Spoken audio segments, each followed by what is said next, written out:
Alright, so check it. A few days ago, I stumbled on this channel called Classic GM Videos. Remember all those old Garry's Mod videos you used to watch back in the day when you were a kid? Maybe it was something cool like, oh, rocket ship in Gmod, or missile base in Gmod, or something like that. Well, this channel does something along those lines. It has your classic skit comedies, how-to videos. Wait a minute, this is all wrong. Hold on. You call this a tutorial video? Let me just make some adjustments here. And there we go, that's looking a lot better. Music videos. And random footage, all recorded in glorious 240p, just like in the good old days, brother. Also, it's haunted as hell. Yes, it's your classic spooky video game trope a la Petscop, and I'm your YouTube commentator trying to stretch 1 minute's worth of content into a 10-minute long video. No, wait, don't do that. Stop, come back here.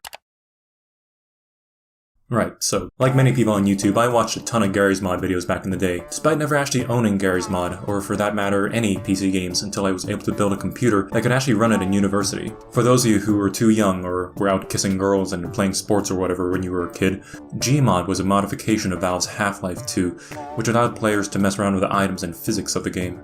You can find it on Steam for like $10, and it was super popular for creators who wanted to make machinima movies since you could pose and animate characters and objects fairly easily. You got creators like Daz Bullshit and Kitty0706, God rest his soul, and countless hundreds of other early content creators who have been lost in time, making everything from comedy. Hello, do you have today's newspaper? I appear to have lost it in Jack's bumhole.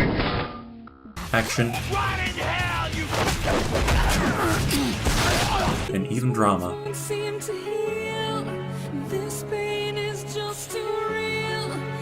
Now, have their videos aged well?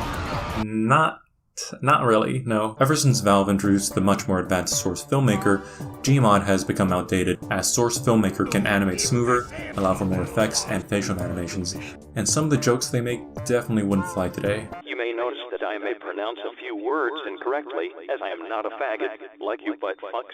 You two are ugly little shit stains that suck penis, and you like to fuck butts.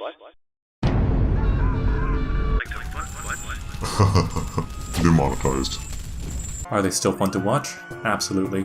There's just a sincerity to them that makes them charming and campy, that despite a lack of flashy edits, skill, or equipment, these creators tried their best to make content to entertain people, instead of trying to advertise a product or clickbait people for views. Now, to go on a tangent for a bit, does anyone remember watching those old X-Files style mystery documentation videos for games like Grand Theft Auto? You have your Finding Bigfoot in GTA San Andreas, or Spooky Ghost in an Abandoned Mansion.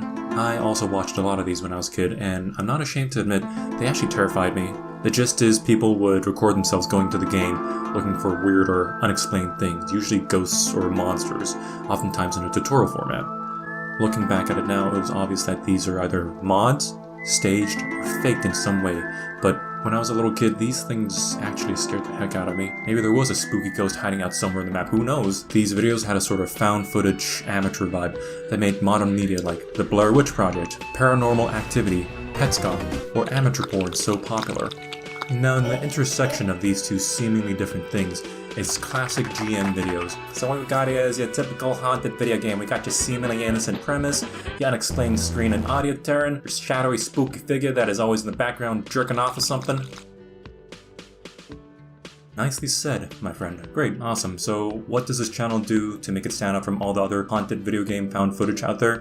Honestly, right now, not a whole lot. As far as I can tell, there's no lore behind what is going on yet. There's no overarching narrative, at least nothing that my small brain can pick up on. But honestly, not having the deepest lore doesn't really matter, at least to me anyways. There have been a whole slew of games and media that uses your nostalgic memories as a setting for some spooky shenanigans, but these videos hit a personal soft spot for me. I was born too late to feel the same sort of nostalgia horror that these PS1 style games are based off of. I guess that's the problem with being born in the Xbox original PS2 GameCube generation. The aesthetic of that time period is not retro enough to be its own category like PS1 and 64 games, but it's advanced enough so that any game trying to replicate its style would just look like it has crappy graphics. That's probably the reason why you don't see a lot of games that tout itself as a PS2-inspired retro horror game, but tons of retro PS1 style games.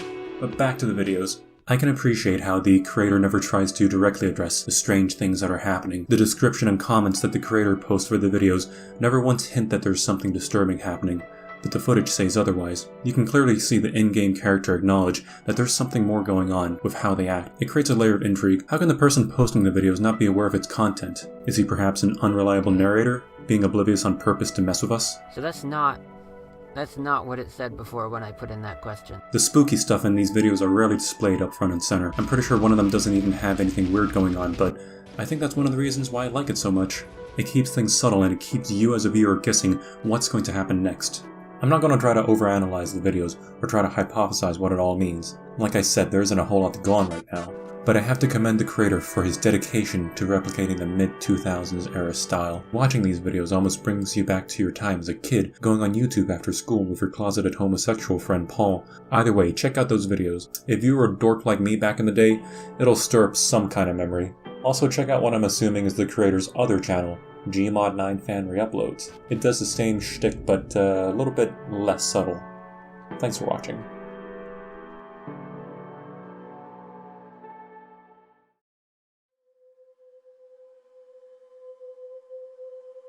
So, one of the viewers said that this little staticky screen looks kind of like eyes. So I thought that was kind of interesting. I took screenshots of the static at various intervals, layered them all on top of each other, and set the opacity to 50%. And you're going to want to see this. Now, using these 2 points as eyes, you can make out a rough shape in the glitchiness. Sort of like this. Now, assuming that these 2 are eyes, I made out this sort of shape here, and if we just enhance the image a little bit,